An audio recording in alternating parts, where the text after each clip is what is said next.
Si on est dans le cadre de prise en charge de troubles du langage, on va peut-être plutôt faire appel à un orthophoniste. Si on est dans le cadre de troubles des praxies, donc des gestes, on va peut-être faire appel dans l'activité de remédiation à un psychomotricien ou un ergothérapeute. Si on est dans le cadre de troubles attentionnels, là en général c'est le neuropsychologue qui va pouvoir accompagner les personnes.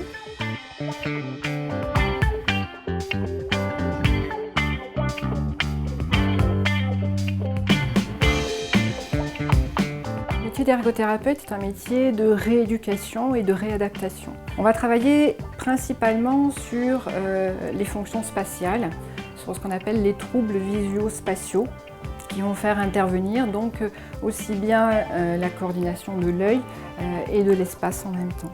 En ergothérapie, on va passer par l'intermédiaire de jeux principalement ou d'activités manuelles.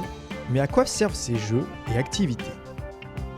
Tout d'abord, il faut savoir qu'ils sont adaptés à chaque personne pour servir de support à leur rééducation. Prenons l'exemple du jeu de dames. Il peut se décliner selon la rééducation recherchée. Si l'on travaille sur la force, un grand jeu avec des poids conviendra. Mais si on travaille sur la précision, un jeu avec de petits pions est préférable. Alors, il faut bien savoir que lorsqu'on est dyslexique, dyspraxique, on reste dyspraxique, on reste dyslexique toute sa vie. Simplement, on va faire en sorte que le trouble ait le moins d'impact possible sur l'enfant et surtout sur sa scolarité.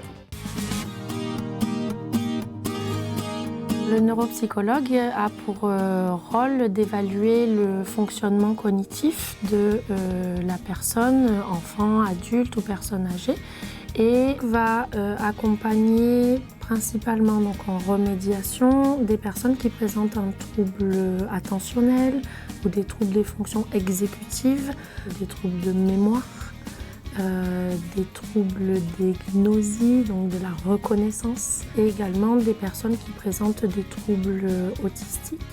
Et pour mieux traiter ces troubles, plusieurs axes d'accompagnement sont mis en place. La remédiation cognitive se fait avec des exercices pour aider la personne à pallier ses difficultés. L'axe suivant est l'adaptation de l'environnement pour lui faciliter son quotidien.